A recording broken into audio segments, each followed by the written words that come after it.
ये कहानी है एक शादीशुदा जोड़े की, जिनकी शादी अभी कुछ दिनों पहले ही हुई थी। हेलो दोस्तों, मैं उम्मीद करता हूँ कि आप सभी अच्छे होंगे।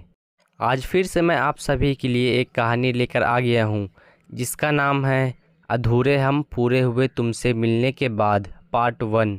ये कहानी 15 से 16 पार्ट में आ सकती है और इसका पार्ट 2 कल आएगा।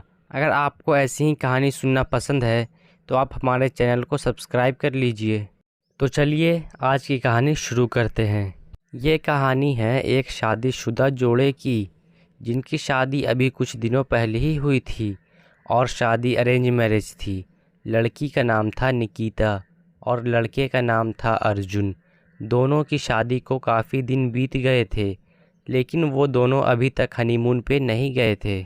इसलिए अर्जुन के बड़े भाई विवेक और उनकी पत्नी भावना ने दोनों के लिए गोवा की ट्रिप प्लान की और दोनों को टिकट शादी के गिफ्ट के तौर पर गिफ्ट किया।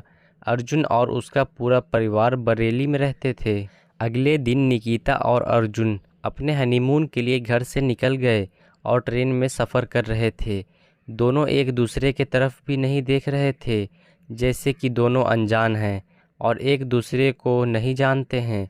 एक बुज़ुर्ग महिला उनके सामने वाली सीट पर बैठी बहुत समय से उन दोनों को देख रही थी और देखते देखते वो बोल पड़ती है, बेटा ये तुम्हारी पत्नी है या पड़ोसन के साथ भाग रहे हो। ये सुनकर निकिता हंसने लगती है और उसकी ये बातें सुनकर और साथ में निकिता की हंसी देखकर अर्जुन गुस्सा हो जाता है और वो बुज़ुर्ग महिला को ज़ोर से डांट देता है और कहता है कि यही प्रॉब्लम है लोगों की, सारे दूसरों की ज़िंदगी में झांकते रहते हैं। और ये सुनकर बेचारी बुज़ुर्ग महिला चुप हो जाती है और अपना सर दूसरी तरफ करके बैठ जाती है। ये सब देखकर निकिता को बिल्कुल भी अच्छा नहीं लगता है और वो धीमी आवाज़ में अर्जुन को खड़ूस कहती है। अर्जुन फिर उससे पूछता है, तुमने अभी कुछ कहा? निकिता कहती है नहीं, और फिर वो सोचने लगती है कहीं ये कोई जादूगर तो नहीं है जो सारी बातें जान जाता है। निकिता की नज़र बार बार उस बुज़ुर्ग महिला के पास जा रही थी और वो उसके लिए बहुत बुरा महसूस कर रही थी। तभी ट्रेन एक स्टेशन पे जा रुकी। तब अर्जुन कहता है, तुम्हें कुछ चाहिए? निकिता कहती है, हाँ वो पानी चाहिए। फिर अर्जुन पानी लाने नीचे जाता है। उसी समय निकिता उस बुज़ुर्ग महिला के पास जाती है और उससे माफ़ी मांगती है और कहती है कि मेरे पति को चोट लगा है सर में, वही दिखाने जा रही हूँ अम्मा। और ये कहने के बाद निकिता खुद भी अपने बातों पर हंसने लगती है। उसे ऐसे हंसते देखकर वो बुज़ुर्ग महिला निकिता के सर पर हाथ रखकर कहती है कि बेटा तू हमेशा खुश रहो और रब करे कि कभी मैं भी तेरी मदद कर पाऊँ। यह सुनकर निकिता उस बुज़ुर्ग महिला के गले लग जाती है। बुज़ुर्ग महिला कहती है, बेटा तुम तो इतनी चुलबुली हो, फिर इतना शांत क्यों रहती हो? निकिता कहती है, अम्मा अभी तो शादी हुई है और नई दुल्हन ज़्यादा नहीं बोलती। बुज़ुर्ग महिला कहती हैं, अच्छा। और ये कहकर दोनों हंसने लगती हैं। तभी अर्जुन पानी लेकर वापस आ जाता है। उसे आता देख निकिता अपनी जगह पर वापस चली जाती है और उस समय के बाद उस महिला से इशारों से बातें करती है। निकिता उस बुज़ुर्ग महिला का नंबर भी ले लेती है, क्योंकि वो महिला भी बरेली की होती है और निकिता से उसकी अच्छी दोस्ती भी हो गई थी। फिर कुछ समय बाद वो बुज़ुर्ग महिला एक स्टेशन पर उतर जाती हैं और ट्रेन अगली स्टेशन यानी कि अर्जुन और निकिता के स्टॉप पर जाकर रुक जाती है। दोनों गोवा पहुंचकर अपने होटल पहुंच जाते हैं। दोनों अपने कमरे में जाते हैं। फिर अर्जुन कहता है कि मैं बाहर से थोड़ा राउंड लगाकर आता हूँ, तुम फ्रेश हो जाओ। निकिता फिर धीमी आवाज़ में कहती है, हाँ घूमने तो सिर्फ यही महाशय आए हैं। अर्जुन पूछता है कि क्या तुमने कुछ कहा? निकिता कहती है, नहीं तो, आपके कान बज रहे हैं क्या? अर्जुन उसकी तरफ गुस्से से देखता है तो निकिता फट से अपने कपड़े लेकर बाथरूम में चली जाती है। फिर अर्जुन निकिता को स्टूपिड बोलता है और गुस्से में कहता है, ये बच्ची ही मिली थी माँ को मेरे लिए। तब निकिता का बाथरूम से आवाज़ आता है, शुक्र मनाओ कि हम मिले हैं आपको, हर किसी की औकात नहीं है हमें पाने की। ये सुनते ही अर्जुन का गुस्सा 7वें आसमान पर पहुंच जाता है।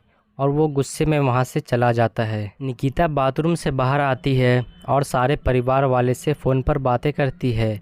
उसको बात करते करते बहुत समय हो गया था और वो देखती है कि अर्जुन अभी तक नहीं आए हैं, इसलिए वो भी रेडी होकर बाहर जाती है और होटल के कुछ दूर ही पहुंचती है कि उसे अर्जुन दिखता है, जो एक कैफ़े में एक लड़की के साथ बैठा था। लेकिन निकिता उस लड़की पे ध्यान नहीं देती है और फिर वहाँ से चली जाती है।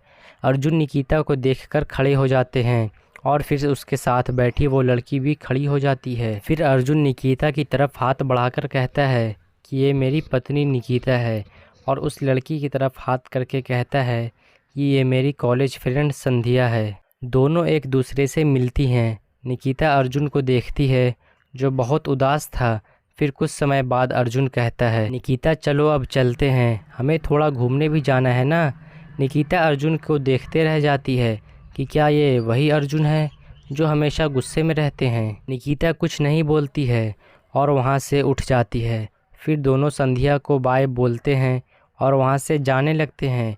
तभी संध्या पूछती है कि कहाँ रुके हो तुम लोग। अर्जुन होटल का नाम बताता है। तब संध्या कहती है कि वहीं तो मैं भी रुकी हूँ, मेरे कंपनी वाले ने वही होटल में बुकिंग करवाई है। फिर निकिता कहती है तब आप भी हमारे साथ चलो। फिर तीनों होटल पहुँच जाते हैं। जब अर्जुन और निकिता अपने कमरे में पहुँचते हैं तब अर्जुन बेड पे जाकर सो जाता है।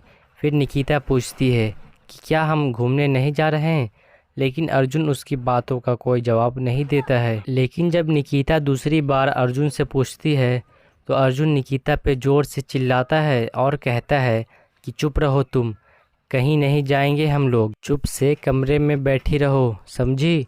और जब मैंने बोला था कि रूम में ही रहना तो क्यों आई थी वहाँ। निकिता अर्जुन की ये बातें सुनकर बहुत दुखी हो जाती है और उसका ये रूप देखकर बहुत डर जाती है और वो वहाँ से बालकनी में चली जाती है। उसके आंखों में आंसू आ जाते हैं क्योंकि निकिता के माता पिता नहीं थे और वो 4 भाइयों की इकलौती बहन थी। चारों भाई उसे अपनी पलकों पर बिठा कर रखते थे, इसलिए आज तक किसी ने निकिता को इतने बुरे तरीके से नहीं डांटा था। निकिता बालकनी में जाती है तो देखती है कि संध्या भी अपनी बालकनी में खड़ी है। इसका मतलब ये था कि संध्या भी उसी फ्लोर में थी जिस फ्लोर में निकिता और अर्जुन थे। संध्या भी निकिता को देखती है और उसे दुखी पाकर कहती है, मिस निकिता क्या तुम ठीक हो। निकिता कहती है, जी मैं ठीक हूँ और मुझे अच्छा लगेगा कि आप मुझे निकिता ही कहोगी तो। संध्या कहती है, अच्छा ठीक है, समझ सकती हूँ, ये आपके मियाँ का दिया हुआ नाम है। और ये बोलकर संध्या हंसती है, लेकिन निकिता को उसकी किसी बात पर हंसी नहीं आती है। फिर संध्या कहती है कि यार निकिता, मैं मजाक कर रही थी। अच्छा ये बताओ तुम दोनों घूमने किस समय जाओगे। निकिता गुस्से में आकर कहती है, क्यों, आप क्यों पूछ रही हो। संध्या कहती है, अरे बाबा, क्योंकि मैं यहाँ बहुत बार आ चुकी हूँ, इसलिए मैं हेल्प कर सकती हूँ घूमने में। निकिता धीमी आवाज़ में कहती है, लेकिन हम तो घूमने ही नहीं जाएंगे। संध्या कहती है, यहाँ से सब लोग हमारी बातें सुन रहे हैं, क्यों न हम लोग नीचे मिले और साथ में लंच भी करें। निकिता कुछ नहीं बोलती है तो संध्या फिर कहती है कि चलो आओ 10 मिनट में रेडी होके। फिर निकिता रूम में आती है और देखती है कि अर्जुन सो रहे हैं। तभी निकिता अकेली ही नीचे चली जाती है और संध्या के साथ लंच करती है। तभी संध्या कहती है कि चलो बताओ कहाँ घूमने जा रही हो। तो निकिता कहती है कि कहीं नहीं, क्योंकि अर्जुन को घूमना पसंद नहीं है, वो तो बस छुट्टियाँ बिताने आए हैं यहाँ। संध्या कहती है, ये तो बिल्कुल गलत बात है यार, उसे तो पहले घूमना बहुत पसंद था। निकिता कहती है, अच्छा वैसे आप लोग कितने पुराने दोस्त हो। संध्या कहती है, स्कूल के समय से एक ही क्लास के थे हम लोग। लेकिन निकिता, तुम तो मुझसे छोटी लगती हो, तुम्हें कोई अपनी उम्र का नहीं मिला। संध्या निकिता से ऐसा क्यों कह रही है, क्या संध्या को अर्जुन से प्यार है। इसका पार्ट 2 कल आएगा। पार्ट 2 देखने के लिए हमारे चैनल को सब्सक्राइब कर लीजिए। मैं इसी चैनल पे ऐसी अच्छी अच्छी स्टोरी लाता रहता हूँ, जैसे बेइंतहा मोहब्बत, एक अनोखा विवाह और प्यार एक कुर्बानी। तो मिलते हैं फिर कल और देखते हैं कि इस कहानी में आगे क्या होता है।